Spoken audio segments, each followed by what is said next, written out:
Hello అండి, welcome to middle class family travel and general talks. Last video continue చేద్దాం. Kashi to ప్రయోగ క్యాబ్కు 5గురికి 3000 తీసుకుంటారు. నలుగురికైనా అదే రేట్. 5గురికైనా మాకు 3000 అని చెప్పారు. ఎందుకంటే ముందు రోజు అయోధ్యకు కూడా ఆ క్యాబే కదా, అందుకే తక్కువ చెప్పి ఉంటారేమో అనుకున్నాము. ప్రయాగకు ఉదయం 5 గంటలకు బయలుదేరితే సాయంత్రం 5 అవుతుందండి వచ్చేసరికి. కాశీ నుండి ప్రయాగకు వెళ్ళే దారిలో వింధ్యాచల్ ఉంటుంది. అది కూడా అమ్మవారి శక్తిపీఠమేను.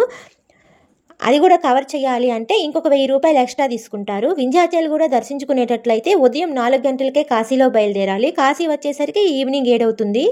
కానీ అండి, వింధ్యాచల్ వెళ్ళాలనుకునే వాళ్ళు చాలా స్టెప్స్ ఉంటాయి ఇక్కడ. పెద్దవారు, పిల్లలు, చిన్నపిల్లలు ఉన్నవాళ్ళు కొంచెం చూసుకొని వెళ్ళండి.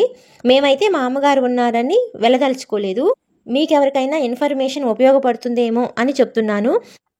ప్రయాగ వెళ్ళేటప్పుడు త్రివేణి సంగమంలో స్నానం ఆచరించాలి అనుకునేవారు ఒక పేర్ డ్రెస్ తీసుకువెళ్ళండి. ప్రయాగరాజ్ అన్న, అలహాబాద్ అన్న, త్రివేణి సంగమం అన్న ఒకటేనండి. ఇక్కడ త్రివేణి సంగమం చాలా చాలా పవిత్రమైనది. గంగా, యమున, సరస్వతి నదుల కలయిక. సరస్వతి నది అంతర్వేణి, అంటే సరస్వతి నది భూగర్భంలో ప్రవహిస్తుంది. మహాకుంభమేళ సమయంలోనే కాకుండా 365 రోజులు యాత్రికులు త్రివేణి సంగమ స్నానం ఆచరించడానికి వస్తూ ఉంటారు.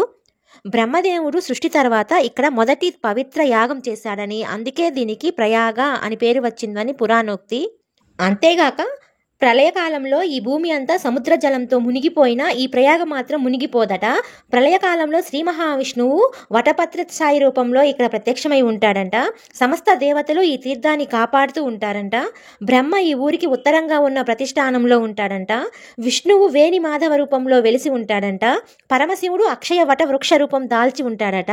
ప్రతి వారు ఈ ప్రయాగలో కేశఖండనం చేయించుకోవాలని, కురుక్షేత్రంలో తర్పణాలు వదలాలని, గయలో పిండ ప్రదానం చేయాలని, చివరికి కాశీలో ప్రాణత్యాగం చేయాలని పురాణోక్తి. ఇక్కడ ఉన్న అమ్మవారి శక్తిపీఠము అలోపీదేవి మాధవేశ్వరి అనే పేరుతో పిలుస్తారండి. ప్రయాగం దర్శించుకునే ముందు కొన్ని ముఖ్యమైన విషయాలను మైండ్లో ఉంచుకోవాలి. అలా ఎందుకు అన్నానంటే, కాశీలో మనం 5 రోజులు ఉన్నామని ఖర్చు అంటే రూమ్స్ రెంట్ కాకండి, ఇక్కడ ఒక రోజులోనే అవుతుంది. కాశీలోనూ త్రివేణి సంగమంలోనూ పిండ ప్రదానం చేస్తారు కాబట్టి ఇక్కడ పురోహితులు అలాంటి కార్యక్రమాలకు మనల్ని దోచుకుంటారు.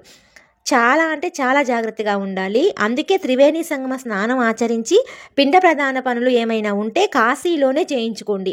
ఇది కాక ఇక్కడ వేణి పూజ అని ఒక ప్రత్యేక పూజ చేస్తారు.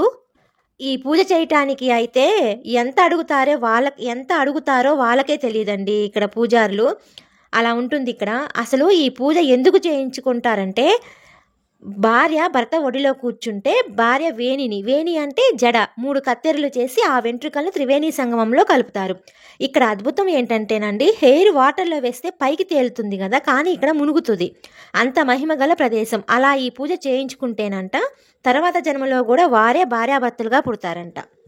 ఈ పూజ చేయించుకోవాలనుకునే వారు చేయించుకోండి. లేదంటే సంగమ స్నానం చేసి ఇక్కడ కూడా నదీమ తల్లులకు జాకెట్టు, పసుపు, కుంకుమ సమర్పించి దీపం పెట్టి రండి.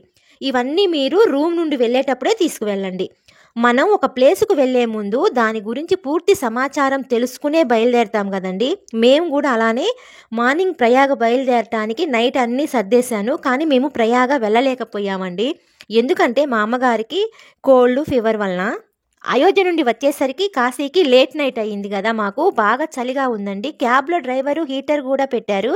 అయినా కానీ పెద్దవాళ్ళు కదండి, సఫర్ అయ్యారు. నైట్ 12:30కి డ్రైవర్కి కాల్ చేసి చెప్పాము, మా మదర్కి బాగాలేదు, క్యాన్సిల్ చేసుకున్నాం ప్రోగ్రామ్ని అని. మనం ముందే చెప్పామనుకోండి, వాళ్ళు వేరే బాడుగు మాట్లాడుకుంటారు కదా, మార్నింగ్ చెప్తే వాళ్ళని ఇబ్బంది పెడతారని అప్పుడే చెప్పాము. ఇక్కడ ఒక విషయం చెప్పాలి మీకు, మనం ఎంత జాగ్రత్తగా ఉన్నా కూడా చంటి పిల్లలు, పెద్దవారు ఉన్నప్పుడు ఇలాంటివి సర్వసాధారణంగా జరుగుతూనే ఉంటాయండి. మా అమ్మగారు అన్నారు, నేను ఆల్రెడీ ప్రయాగ చూశాను కదా, మీరు వెళ్ళండి, నేను రూమ్లో ఉంటాను, చుట్టూ తెలుగు వాళ్ళే కదా ఉంది అన్నారు. అలా ఎలా వెళ్తామండి, మనం వెళ్ళినా కూడా ప్రశాంతంగా దర్శించుకోలేము, మనసంతా రూమ్లోనే ఉంటుంది. అయినా మనం బాధపడవలసింది ఏమీ లేదండి. ఆ టైం రాలేదు వెళ్ళటానికి అని అనుకోవాల్సింది, కానీ ఇక్కడ అంతా బాధపడాల్సిన పని అయితే ఏమీ ఉండదు.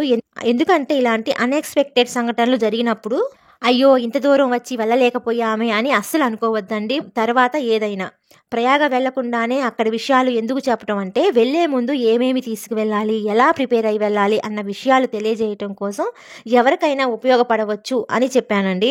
మనం ఏ ప్రదేశానికి వెళ్ళినా కూడా అక్కడి ప్రజల జీవన విధానము, ఆచారాలు, సాంప్రదాయాలు తెలుసుకోవటానికి ప్రయత్నించాలి. లోకల్ ట్రాన్స్పోర్ట్లో జర్నీ చేసేటప్పుడు ఆల్మోస్ట్ వీటి గురించి అవగాహన వస్తుంది. షాపింగ్ చేయకపోయినా అక్కడ వీధుల్లో కాసేపు నడుస్తూ విండో షాపింగ్ చేసినా కూడా ఇలాంటి విషయాలు తెలుసుకోవచ్చు. అలాంటి విషయాలతో మాకేంటి పని అని అనుకోకూడదు. ఎప్పుడు మన సౌత్ ఇండియన్ ఫుడ్డే కాక నార్త్ ఇండియన్ ట్రెడిషనల్ ఫుడ్ కూడా ఎక్స్పీరియన్స్ చేద్దాం అనుకున్నాము. కాశీ నుండి వెళ్ళేలోపు ఏదో ఒక రోజు ట్రై చేద్దాం అనుకున్నాము.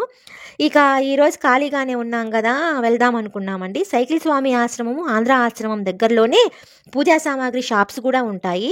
దూరపు కొండలు నునుపు అనుకోకుండా ఆ షాపులోనే రుద్రాక్షలు, రుద్రాక్షమాలల దగ్గర నుండి అన్నీ దొరుకుతాయండి. అన్నీ ఒక చోటే తీసుకుంటే తక్కువ రేటు కూడా పడుతుంది. ఖాళీగానే ఉన్నాను కదా అని కావాల్సినవన్నీ తీసుకొని ఒక గంటలో రూమ్కి వచ్చాము. దగ్గరలోనే ఉన్న లోలార్కుకుండ ఆలయానికి వెళ్ళి అటు నుంచి లంచ్కి వెళ్దామని డ్రైవర్కి చెప్పి ఉంచాము. హెల్త్ బాగలేనప్పుడు జర్నీ చేసి వేరే ప్లేసులకు వెళ్ళలేము, కానీ దగ్గరలోని చూసుకోవచ్చు. సైకిల్ స్వామి ఆశ్రమం నుండి లోలార్కుకుండ ఆలయం 10 నిమిషాలు పడుతుంది. లోలార్కుకుండ కాశీలో ఉన్న సూర్య దేవాలయాల్లో ఒకటి అని విన్నాను, కానీ ఈ ఆలయం గురించి పూర్తి వివరాలైతే నేను స్వయంగా తెలుసుకోలేకపోయాను. ఎందుకంటే మేము వెళ్ళిన రోజు ఎందుకు ఆలయాన్ని కాసేపు క్లోజ్ చేశారంట. గ్రిల్లు డోర్స్ వేసి ఉన్నాయి, గ్రిల్లులో నుండే చూసాము. అలా కాకుండా మామూలుగా దర్శించుకున్నట్లయితే అక్కడ ఉన్న పూజారులను అడిగి విషయాలు తెలుసుకుందును. ఆ అవకాశం లేకుండా పోయింది ఆ రోజు. మీకు కూడా ఏ ఇన్ఫర్మేషన్ చెప్పలేకపోతున్నాను. ఇక అక్కడ నుండి బాటీ చౌక్ అనే north Indian tradition food famous రెస్టారెంట్కు వెళ్ళాము. ఈ రెస్టారెంట్కు వెళ్ళే క్రమంలో మధ్యలో మాకు ఆశ్చర్యకరమైన 2 సందర్భాలు ఎదురైనాయండి. అవేంటంటే, ఒకటి, మా రూమ్ నుండి బయలుదేరేటప్పుడు ఆఫీస్ రూమ్ మీద గుండానే బయటకు వస్తాం కదా, అక్కడ వాళ్ళు లంచ్ టైంలో ఎక్కడికండి, ఆంటీ గారికి ఫీవర్ అన్నారు కదా, ఎక్కడికి వెళ్తున్నారు అంటే బాటీ చౌక్ రెస్టారెంట్కి అన్నాము. నార్త్ వాళ్ళు కదా వెళ్ళేది అక్కడికి, మీరెందుకు వెళ్తున్నారు అన్నారు. ఇలా అనే ముందు మా వైపు కాసేపు వింతగా చూసి అన్నారు. మార్నింగ్ ఆటో డ్రైవర్కు చెప్పేటప్పుడు కూడా ఆ రెస్టారెంట్గా అని అన్నాడు. ఇదేంటి అందరూ ఇలా అంటున్నారు అనుకొని దారిలో ఆటో డ్రైవర్ని అడిగాను. కాశీలో one of the most restaurant అండి అది. ఫుడ్ చాలా బాగుంటుంది, చాలా ఎక్స్పెన్సివ్. నార్త్ ఇండియన్ సాంప్రదాయ వంటకాలు ఉంటాయి. మినిమం 2 గంటలు వెయిట్ చేయాలి, అంత రష్ ఉంటుంది. అయినా అక్కడికి అందరూ నార్త్ వాళ్ళే వెళ్తారు, సౌత్ ఇండియన్స్ ఎవరు వెళ్ళరు అని చెప్పాడు. ఎందుకు వెళ్ళరు అంటే, మీ ఫుడ్ స్పైసీగా ఉంటుంది, నార్త్ ఫుడ్లో అసలు రెడ్ చిల్లీ పౌడరే వాడరండి, మీరు తినలేరు, అందుకే వెళ్ళరు అని చెప్పాడు. మా మదర్కి ఎలాగో అలాంటి ఫుడ్డే కావాలి కాబట్టి ప్రాబ్లం లేదులే అనుకొని వెళ్ళాము. మీరు కూడా చూడండి వీడియోలో. మేము త్వరగా వెళ్ళటాన రష్ లేదు. అదే 2-3 గంటలకు వెళ్తే వెయిట్ చేయాల్సి ఉండేది. ఒక విధంగా చెప్పాలంటేనండి, మనకు ఇది స్పెషల్ ఏమి కాదు. మన సైడు మండీస్ అంటాం చూడండి, ఎలాగో అలా ఇది ఇక్కడ ఆ టైప్లో ఉంది. కాకపోతే డెకరేషన్ చాలా బాగా చేశారు. మధ్యలో నులక మంచాలు స్పెషల్ అట్రాక్షను. ఇప్పుడున్న జనరేషన్కి నులక మంచాలు కొత్త ఏమో కానీ మనకి కాదు కదా. వెయిట్ చేసే వారందరూ ఆ మంచాల మీదనే కూర్చుంటారు. ఇక ఫుడ్ విషయానికి వస్తే అన్నీ చాలా బాగున్నాయి, చప్పగా ఉంటాయి. కాకపోతే నార్త్ ఇండియన్ థాలీ 2 టైప్స్ ఉంటాయి. ఒకటి వచ్చేసి 350 రూపీస్, రెండోది 450 రూపీస్ ఉంటుంది. ఒక మాటలో చెప్పాలంటేనండి, జ్వరంతో ఉన్నప్పుడు మనము సాఫ్ట్ ఫుడ్ ఎలా తింటామో అలా ఉంది. లంచ్ చేసుకుని రూమ్కి వచ్చామండి. రూమ్కి వచ్చాక మేము చేసిన పని చెప్తే చాలా ఫన్నీగా ఉంటుంది. రైస్ కుక్కర్ తీసుకెళ్ళాం కదండి, వెళ్ళిన వెంటనే హడావుడిగా ముందు రైస్ కడిగి పెట్టేశానండి. టమాటో పిక్కిల్ తీసుకెళ్ళామండి మేము. ఆ పిక్కిల్ వేసుకొని తలా ఒక ముద్ద ఆవురావురమంటూ తిన్నామండి. ఏంటో ఎన్ని రోజుల నుంచో లంకనాలు చేసి ఏ ఫుడ్ తినలేదు, తినకుండా ఎలా ఉంటామో పరిస్థితి, ఆ టైప్లో ఉన్నామండి. అప్పుడు కానీ లంచ్ చేసాము అన్న ఫీలింగ్ రాలేదు. నార్త్ ఫుడ్ బాగలేదా అంటే చాలా బాగుందండి. మన స్టమక్ ఏమో ఫుల్ అవుతుంది, నోరంతానేమో చెప్పబడినట్టు ఉంటుందండి. మన ఫుడ్ తిన్నాక కానీ సెట్ అవ్వలేము, అలా ఉంటుంది పరిస్థితి. నిజం చెప్పాలంటేనండి, అలాంటి ఫుడ్డే మంచిది హెల్త్కి. కానీ మనకి మన సౌత్ ఇండియన్ ఫుడ్ అలవాటయ్యి మిగతావి తినలేము. ఒకసారి అయితే ఎక్స్పీరియన్స్ చేయవచ్చు. అక్కడి నుండి ఈవినింగ్ తిలబండేశ్వర ఆలయానికి వెళ్ళాము. సైకిల్ స్వామి ఆశ్రమానికి, ఆంధ్ర ఆశ్రమానికి రైట్ సైడ్లో వాకబుల్ డిస్టెన్స్లోనే ఉంటుంది. తిలబండేశ్వర ఆలయ ప్రత్యేకత ఏంటంటే, ప్రతి ఆదివారం సూర్యోదయపు కిరణాలు శివలింగం మీద పడతాయంటండి. మేము స్టే చేసిన ఆశ్రమం వాళ్ళే చెప్పారు, మీకు వీలైతే ఆదివారం సూర్యోదయం టైంకి ఆ ఆలయానికి వెళ్ళండి, మాకు ముందు తెలిస్తే అలానే వెళ్ళేవాళ్ళం. అప్పటికే మాకు టైం లేదు కాబట్టి ఆ రోజే వెళ్ళాము. ఇక్కడ శివలింగం ప్రతిరోజు నువ్వు గింజంత పెరుగుతూ ఉంటుందంట. కొంతమంది ప్రతిరోజు అంటారు, మరి కొంతమంది సంవత్సరానికి అంటారు. ఏది నిజమో మరి. ఇక్కడ కూడా శివలింగానికి మనమే అభిషేకం చేయవచ్చు. కలసం చెంబు, వాటరు, బకెట్ పక్కనే ఉంటాయి. అది చూసుకొని సైకిల్ స్వామి ఆశ్రమము, ఆంధ్ర ఆశ్రమంకి లెఫ్ట్ సైడ్లో వినాయక ఆలయం ఉంటుందండి.